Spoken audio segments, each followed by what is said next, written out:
अस्सलाम वालेकुम दोस्तों, आजकल सोलर सिस्टम में सबसे ज़्यादा जो प्रॉब्लम देखी जा रही है वो बैटरी के सिलसिले में है। लोगों के पास सबसे ज़्यादा जो बैटरी के मसाइल आ रहे हैं और इसमें सबसे ज़्यादा जो मसाइल आ रहे हैं वो लेड एसिड या टाल ट्यूबुलर बैटरी में आ रहे हैं। और लिथियम बैटरी में मसाइल की जो रेशो है वो बहुत कम है। वो तकरीबन आप कह सकते हैं कि 80% बैटरियाँ लिथियम सही चल रही हैं। सिर्फ 10 या 20% लोग जो हैं लिथियम बैटरियों से भी तंग हैं।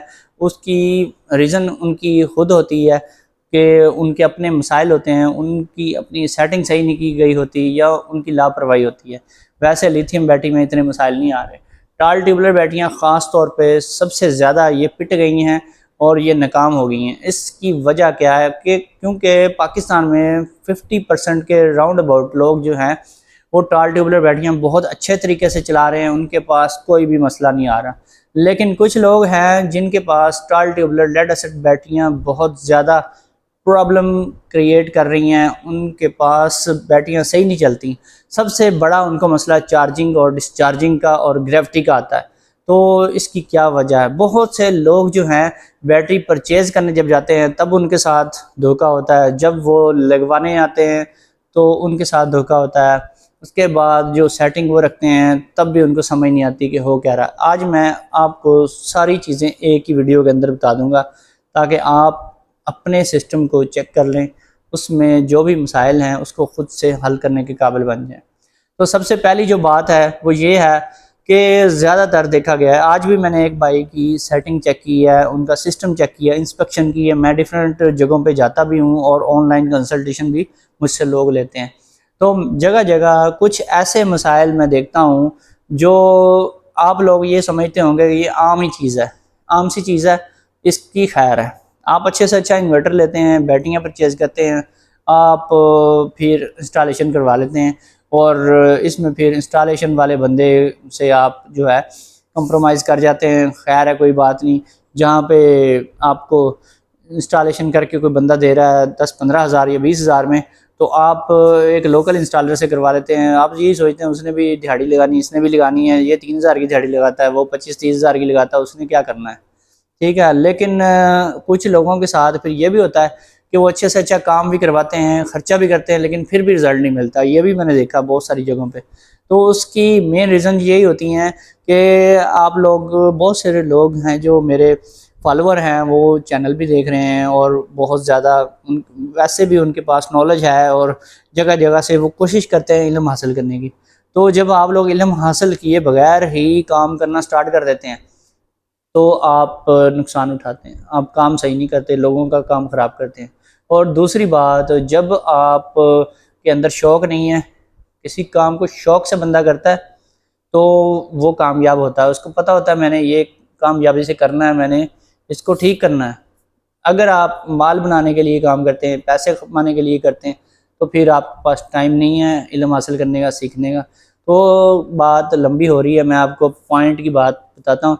सबसे पहला जो मसला आ रहा है, आज भी मैंने देखा है एक जगह पे, तो लोग क्या करते हैं जी, जो सोलर की तार 6 mm की या 8 mm की या 10 mm की बचती है, वो लेकर बैटरी के साथ बची हुई तार लगा लेते हैं। सबसे बड़ी मिस्टेक यही होती है उनकी। और वो 25 mm की केबल नहीं लेते। अगर वो 25 mm की लेने जाते हैं तो वहाँ पे रेट सुन के डर जाते हैं। 25 mm की केबल जो है, जो पूरी गेज में आजकल का रेट चल रहा है वो 400 रुपये पर फीट है, ठीक है। 400 रुपीज़ पर फीट की बजाय वो 300 पे फिर कंप्रोमाइज़ कर जाते हैं। 300 वाली भी आपको 25 mm कह के बेच दी जाती है, या फिर वो 16 mm कह के बेच दी जाती है। 16 mm की जो केबल है वो आप ये ना सोचें कि उसमें और 25 mm में ज़्यादा फ़र्क नहीं है, इसमें बहुत ज़्यादा फ़र्क है। 16 mm और 25 mm हाफ का फ़र्क है। 16 mm की 2 वायर्स अगर आप डबल करेंगे तो फिर भी 25 mm के बराबर आपको रिज़ल्ट नहीं मिलेगा, थोड़ा सा कम मिलेगा, तकरीबन इक्वल ही हो जाएगा। तो इसमें फिर ये है कि 16 mm की वायर आपको 250 से 300 रुपये पर फीट मिल जाती है। लेकिन यहाँ बात करने का मकसद ये है कि अगर आपका इन्वर्टर जो है IP21 में है, ख़ास तौर पे मैं आपको माज़रत के साथ बताऊँगा कि फ्रोनस इन्वर्टर की जो कापियाँ हैं उनमें ये मसाइल आ रहे हैं। उनमें जो सॉफ्टवेयर के इशू हैं, ख़ास तौर पे उसमें ये मसला आ रहा है कि जो चार्जिंग वोल्टेज हैं वो कमज़ोर होते हैं, उनकी वैल्यू ज़्यादा आप नहीं कर सकते। और इसमें कई कंपनियां आ जाती हैं। फ्रोनस के इन्वर्टर्स हैं, इसमें फिर ज़्यूनिक के इन्वर्टर्स हैं, प्राइमेक्स के हैं, इसमें नॉक्स के हैं। इसके अलावा भी बेतहाशा कंपनियां हैं पाकिस्तान में जो वोल्ट्रॉनिक के नाम पे और नित नए हरबों के साथ कई तरीक़ों के साथ लोगों को दे रही हैं, ठीक है। और उसमें ज़्यादातर लोग क्या करते हैं, प्रमोशन की वीडियोस बनवा लेते हैं यूट्यूबर्स से, और हमारे जो यूट्यूबर्स भाई हैं वो भी फिर इस तरह की हरकतें करते हैं। पैसे की खातर वो तरह तरह की उनकी तारीफ़ें करते हैं और उनकी सेल को बढ़ाते हैं। सेल को ज़रूर बढ़ाएं उनके, लेकिन उनके मेयार को भी बढ़ाना चाहिए। कंपनी वालों को बताना चाहिए भी आपके इन्वर्टर में ये फॉल्ट है, इसको ठीक करें। लोगों के पैसे ख़राब हो रहे हैं, ज़ाया हो रहे हैं, उनका मसला हल नहीं हो रहा। तो आपने सबसे पहले 25 mm की केबल को कन्फर्म करना है, यही आपने लगानी है। अगर आपने 5 फुट तक फासला रखना है, अगर आपने फासला जो है बढ़ाना है 7, 8, 9 फुट या इससे भी ज़्यादा बढ़ाना है, और आपके पास IP21 इन्वर्टर है, और ख़ास तौर पर जो मैंने इन्वर्टर्स आपको बताए जिनके सॉफ्टवेयर में बल्क चार्जिंग वोल्टेज जो है, अगर आप 48 वोल्ट का सिस्टम लेते हैं तो उसमें ये जो इसकी वैल्यू है ये 58.0 से ऊपर नहीं जाती, ठीक है। और इसी तरह से जो इसमें 4 किलोवाट के इन्वर्टर्स हैं उनके अंदर ये वैल्यू जो है, ये अगर आप चेक करें तो ये 29.0 से ऊपर नहीं जाती। तो इस तरह के मसाइल इन इन्वर्टर्स में पाए जाते हैं, जिसकी वजह से ये ट्यूबलर बैटरीज को चार्ज नहीं करवाते। अगर आप 25 mm से हल्की केबल लगाते हैं, या फिर अगर आप लेंथी केबल लगाते हैं, आपने बैटरियाँ बाहर रखी हुई हैं और इन्वर्टर कमरे के अंदर लगा हुआ है, तो फिर ये मसाइल आते हैं। इसके अलावा भी बहुत सारे पॉइंट्स मैं आपको आज बताने वाला हूँ। इसमें फिर दूसरी बात यह है, एक तो मैंने आपको केबल का बताया, दूसरा सेटिंग का बताया। सेटिंग भी ख़ास तौर पे उन इन्वर्टर्स में जिनकी चार्जिंग वोल्टेज स्ट्रॉन्ग नहीं है, ठीक है। और यहाँ पे आपको ये भी बता दूँ, जो लोग IP65, IP66 के इन्वर्टर्स यूज़ कर रहे हैं उनकी चार्जिंग बहुत ही स्ट्रॉन्ग होती है। उनके साथ आप लंबी वायर लगा सकते हैं, ठीक है। 25 mm की लंबी 20-25 फुट की केबल भी लगा लेंगे तो आपकी बैटरियाँ अच्छे से चार्ज होंगी, उनमें ज़्यादा मसला नहीं आएगा। और इसके अलावा ये भी आपको बताऊं कि इसके अलावा ये है कि अगर आप इन्वर्टर के साथ बैटरी की सही कम्बिनेशन नहीं लगाते तो फिर भी आपके साथ मसला आता है। यानी कि अगर आपने इन्वर्टर आपका कमज़ोर चार्जिंग वाला, आपने उसके साथ TX 3500 बैटरी लगा दी, तो फिर आपका इन्वर्टर का क्या करेगा, वहाँ सर दे देगा अपना, वो चार्ज ही नहीं उसको कर पाएगा। कुछ इन्वर्टर्स हैं जो जिनमें ये मसाइल पाए जाते हैं, जिनकी चार्जिंग कमज़ोर है, जिनके चार्जिंग वोल्टेज थोड़े हैं, वो बड़े साइज़ की टॉल ट्यूबलर बैटरी को चार्ज नहीं कर पाते। सबसे बड़ा साइज़ जो है TX 3500 है, 280 एम्पेयर आवर की बैटरी है। और मोस्टली देखा गया है TX 1800 तकरीबन हर इन्वर्टर के साथ चल जाती है। उसके बाद TX 2500 जो है, ये जो मीडियम लेवल के इन्वर्टर्स हैं 4 किलोवाट, या फिर जो आपके जो इसमें 6 किलोवाट या इससे ऊपर के इन्वर्टर्स हैं उनके साथ इजीली चल जाती है। और जो TX 3500 है ये 6 किलोवाट या फिर आप अगर 4 किलोवाट में भी अच्छी कंपनी का स्ट्रॉन्ग चार्जिंग वाला इन्वर्टर यूज़ करते हैं तो फिर उसके साथ भी चल जाती है। और इसके अलावा जो मोस्ट इम्पॉर्टेंट बात मैंने आज आपको बतानी है वो ये है, आज भी मैंने एक मसला निकाला है, तो एक भाई का मैंने मसला हल किया है।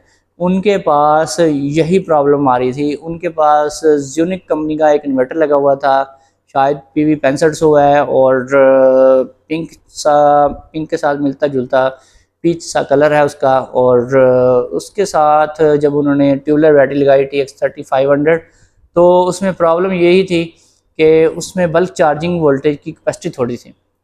और दूसरी बात ये थी कि कुछ तो वायर उन्होंने 16 mm की लगाई हुई थी, तकरीबन 5-6 फुट लंबी थी, और कुछ जो जंपर होते हैं बैटरीज को आपस में कनेक्ट करने के लिए, वो उन्होंने 6 mm केबल के 3-3 पीस जो थे वो जॉइंट करके पैरेलल करके उसके उन्होंने वो जंपर बनाए हुए थे बैटरीज को प्लस माइनस को आपस में कनेक्ट करवाने के लिए।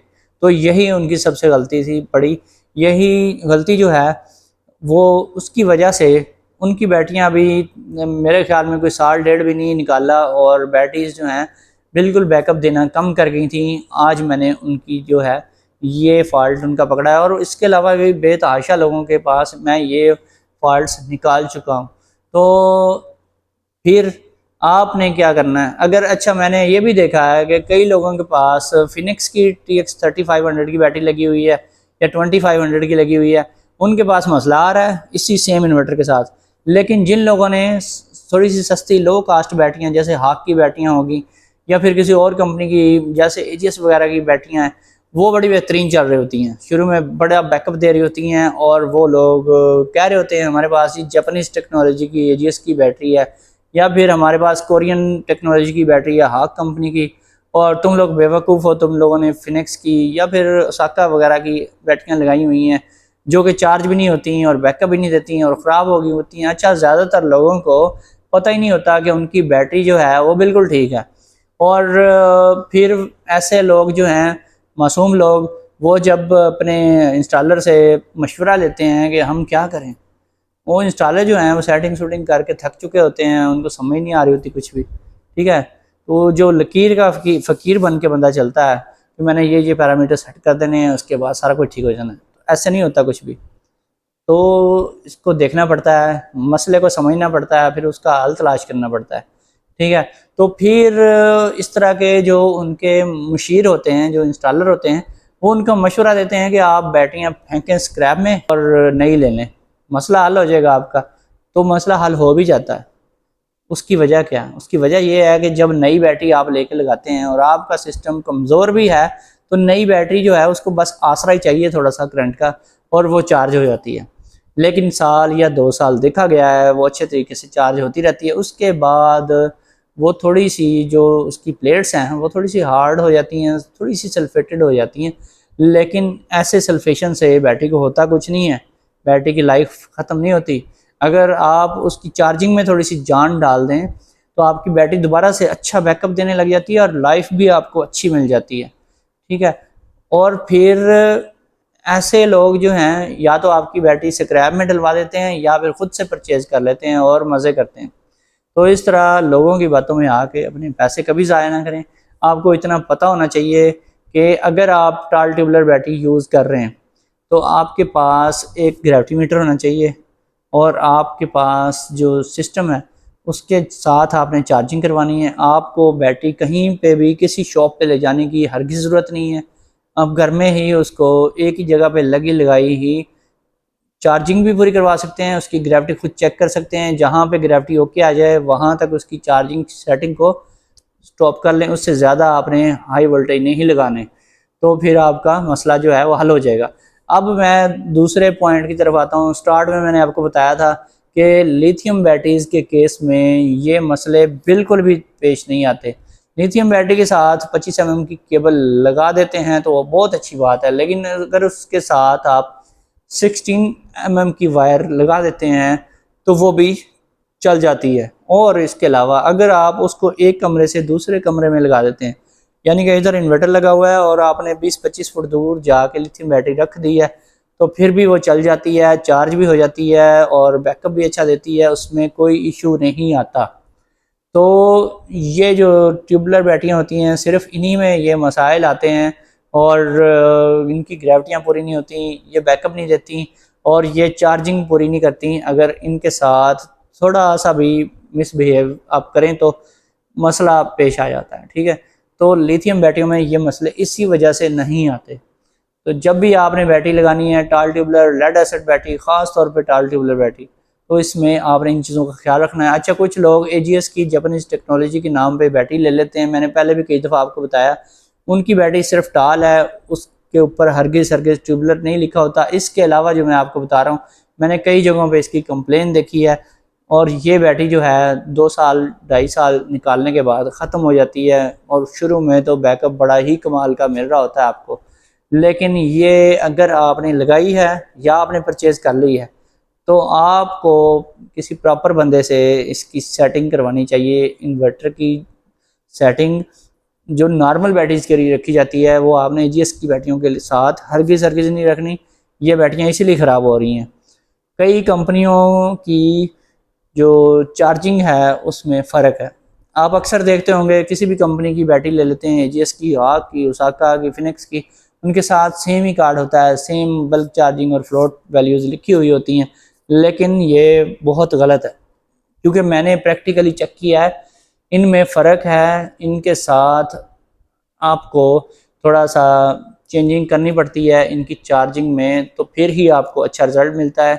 अगर आपने गलत बैटरी गलत सेटिंग पे चला दी तो या तो आपकी बैटरी डेड हो जाएगी, ख़राब हो जाएगी, या कुछ अरसे के बाद आपको पता चलेगा कि आपके साथ हुआ क्या, या फिर आपकी बैटरी चार्ज ही नहीं होगी, ग्रेविटी पूरी नहीं होगी, मसाइल आएंगे। दोस्तों फिर मिलेंगे नेक्स्ट वीडियो में। अल्लाह हाफिज़।